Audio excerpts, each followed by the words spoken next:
नमस्कार दोस्तों, स्वागत है आपका अपने चैनल डीके की कहानी पर। आप देख रहे हैं चाणक्य नीति तृतीय अध्याय। आचार्य चाणक्य कहते हैं कि दोष किसके कुल में नहीं है, कौन ऐसा है जिसे दुख ने नहीं सताया, अवगुण किसे प्राप्त नहीं हुए, सदैव सुखी कौन रहता है। यह संसार दुखों का सागर है। इस संसार में एक भी ऐसा व्यक्ति नहीं है जिसे दुख न हुआ हो। सभी व्यक्तियों में कुछ न कुछ दुख, रोग और अवगुण अथवा कुछ न कुछ बुरी आदतें पाई जाती है। इस संसार में एक भी व्यक्ति ऐसा नहीं है जो सदैव सुखी रहता हो। उसे किसी न किसी तरह के संकटों, दुखों, रोगों का तथा बुरी आदतों का सामना करना ही पड़ता है। दुख और सुख तो साथ साथ लगे ही रहते हैं, जैसे रात के बाद दिन और दिन के बाद रात आती है। मनुष्य का आचरण, व्यवहार उसके खानदान को बताता है। भाषण अर्थात उसकी बोली से देश का पता चलता है। विशेष आदर सत्कार से उसके प्रेम भाव तथा उसके शरीर से भोजन का पता चलता है। आचार्य चाणक्य कहते हैं कि मनुष्य के स्वभाव से, उसकी बातचीत से, उसके व्यवहार से और उसके शरीर से कितनी ही बातों का पता बिना परिचय के ही लगाया जा सकता है। जो आदमी शांत और शील स्वभाव का होगा, जिसका आचरण, व्यवहार आदि सहृदय होगा, वह व्यक्ति निश्चित रूप से उच्च कुल का होगा। परंतु जिसका व्यवहार दुष्टता से भरा होगा, वह निश्चय ही नीच खानदान का होगा। इसी प्रकार आदमी की बोलचाल से उसके स्थान का पता चल जाता है, वह कहाँ का रहने वाला है, क्योंकि उसकी बोली में स्थानीय शब्दों का कूट आ जाता है। आदमी के आदर सत्कार से उसके प्रेम भाव का पता चल जाता है कि वह सच्चा है अथवा झूठा या दिखावटी है। इसी तरह आदमी के स्वस्थ और दुबले पतले शरीर को देखकर ही अंदाजा लगाया जा सकता है कि यह आदमी कैसी खुराक खाता होगा। ये सभी सामान्य बातें हैं। कभी कभी अति मृदु व्यवहार करने वाला व्यक्ति अत्यंत दुष्ट व चालाक निकलता है और अत्यधिक दुबला पतला व्यक्ति बहुत ज्यादा खाना खाता है। अपवाद सभी जगह मिल जाते हैं। दोस्तों, आचार्य चाणक्य आगे कहते हैं कि कन्या का विवाह अच्छे कुल में करना चाहिए, पुत्र को विद्या के साथ जोड़ना चाहिए, दुश्मन को विपत्ति में डालना चाहिए और मित्र को अच्छे कार्यों में लगाना चाहिए। आचार्य चाणक्य का कथन है कि समझदार व्यक्ति अपनी पुत्री का विवाह वर पक्ष के खानदान को अच्छी तरह परख कर ही करते हैं। वह अपने पुत्र को अच्छी और उच्च शिक्षा प्रदान करता है या कराता है। शत्रु यदि निकट आ जाए तो उसे विपत्ति में डाल देना चाहिए और अपने प्रिय मित्र को वह अच्छे और महत्वपूर्ण कार्यों में लगाता है। आचार्य चाणक्य आगे कहते हैं कि दुर्जन और सर्प के सामने आने पर सर्प का वरण करना उचित है, न कि दुर्जन का, क्योंकि सर्प तो एक ही बार डसता है, परंतु दुर्जन व्यक्ति कदम कदम पर बार बार डसता है।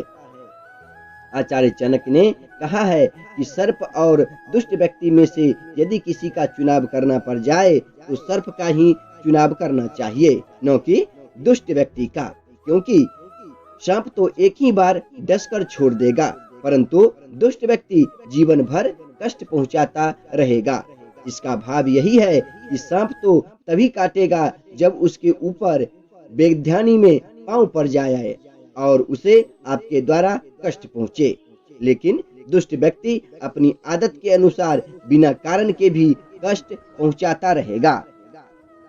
इसलिए राजा खानदानी लोगों को ही अपने पास एकत्र करता है, क्योंकि कुलीन अर्थात अच्छे खानदान वाले लोग प्रारंभ में, मध्य में और अंत में राजा को किसी दशा में भी नहीं त्यागते।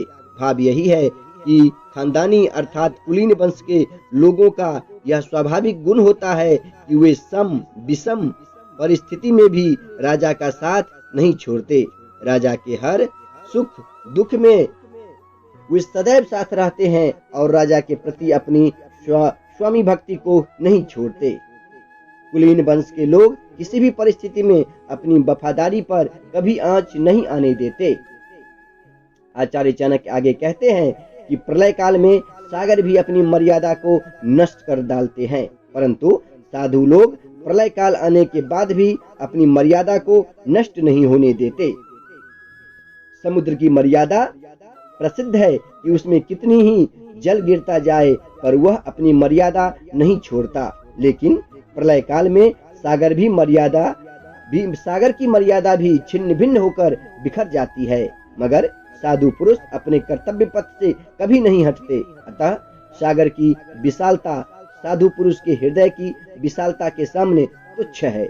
बड़ी बड़ी भयानक लहरें धरती को लील जाती हैं, परंतु साधु पुरुष कठिन से कठिन परिस्थिति में भी अपनी मर्यादा को नहीं छोड़ते।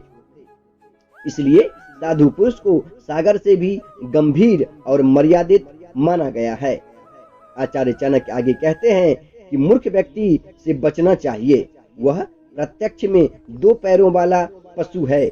जिस प्रकार बिना आंख वाले अर्थात अंधे व्यक्ति को कांटे भेदते हैं, उसी प्रकार मूर्ख व्यक्ति अपने कटु व अज्ञान से भरे वचनों से भेदता है। मूर्ख व्यक्ति का कभी साथ नहीं करना चाहिए। वह बिना सिंग वाला 2 पैरों से चलने वाला पशु है, अर्थात मूर्ख और बुद्धिहीन है। जिस प्रकार दिखाई न देने पर कांटे अंधे व्यक्ति के शरीर में चुभकर पीड़ा पहुंचाते हैं, उसी प्रकार अज्ञानता से भरे मूर्ख व्यक्ति के वचनों को सुनकर मार्मिक पीड़ा होती है। ऐसे व्यक्ति को छोड़ना ही उत्तम है। आचार्य चाणक्य आगे कहते हैं कि रूप और यौवन से संपन्न तथा उच्च कुल में जन्म लेने वाला व्यक्ति भी यदि विद्या से रहित है तो वह बिना सुगंध के फूल की भांति शोभा नहीं पाता। भाव यही है कि आदमी की शोभा उसके सुंदर रूप, यौवन और उच्च कुल में जन्म लेने से नहीं है। उसकी शोभा उसकी विद्वता से है, उसके ज्ञान से है। यदि वह मूर्ख है, अज्ञानी है और किसी श्रेष्ठ कुल में उसका जन्म हुआ है, तब भी उसकी कोई मान्यता समाज में नहीं होती। आचार्य चाणक्य का कहना है यही है कि आदमी के वंश की, उसके रूप यौवन की, उसकी शक्ति संपदा की तभी शोभा होती है जब वह व्यक्ति विद्वान होता है, अन्यथा तो गंध रहित पुष्प की भांति उसकी शोभा और सम्मान बनावटी होती है। आचार्य चाणक्य आगे कहते हैं कि कोयल की शोभा उसके स्वर में है, स्त्री की शोभा उसका पतिव्रत धर्म है, कुरूप व्यक्ति की शोभा उसकी विद्वता में है और तपस्वियों की शोभा क्षमा में है। कोयल की सुरीली तान यानी स्वर ही उसकी शोभा अर्थात उसका सौंदर्य है। पतिव्रत धर्म ही स्त्री का सौंदर्य है, अर्थात जो स्त्री अपने पति के प्रति पूरी तरह समर्पित है, जो भूल कर भी पर पुरुष का ध्यान अपने मन में नहीं लाती, वह स्त्री रूप और गुणों में सर्वोत्तम है। व्यक्ति यदि कुरूप है पर विद्वान है तो उसकी वह विद्वता ही उसका सौंदर्य है। जैसे महाज्ञानी अष्टावक्र शरीर से कुरूप होते हुए भी महाज्ञानी कहलाए और राजा जनक की सभा में सबसे अधिक सम्मानित हुए, इसी प्रकार तो तपस्वी सहृदय है, संवेदनशील है, क्षमा करना जानता है, वह अपनी इस सदाशयता के कारण ही शोभित होता है। आचार्य चाणक्य आगे कहते हैं कि किसी एक व्यक्ति को त्यागने से यदि कुल की रक्षा होती हो तो उस एक को छोड़ देना चाहिए। पूरे गांव की भलाई के लिए कुल को तथा देश की भलाई के लिए गांव को और अपने आत्मसम्मान की रक्षा के लिए सारी पृथ्वी को छोड़ देना चाहिए। आचार्य चाणक्य ने यहाँ एक के सामने अनेक को महत्व दिया है। उनका कहना है कि यदि एक व्यक्ति के बलिदान से कुल का सम्मान बचता है तो उसे बलिदान होने से नहीं रोकना चाहिए। यदि ग्राम की अस्मिता को बचाने के लिए पूरे परिवार का त्याग करना पड़े तो उसे छोड़ देना चाहिए, और यदि देश के सम्मान की रक्षा के लिए ग्राम को त्यागना पड़े तो ग्राम का त्याग कर देना चाहिए। प्रायः सरहद पर युद्ध छिड़ जाने से सरहद के गांव को खाली करा लिया जाता है। इसके अतिरिक्त आचार्य ने आत्मसम्मान को सर्वोपरि माना है। प्यारे दोस्तों, अभी आप सुन रहे थे चाणक्य नीति तृतीय अध्याय। अगर आपको ये चाणक्य नीति अच्छी लगी हो तो आपसे हाथ जोड़कर प्रार्थना है कि आप अपने इस चैनल को लाइक करें, सब्सक्राइब करें और शेयर करें। जय हिंद, जय भारत।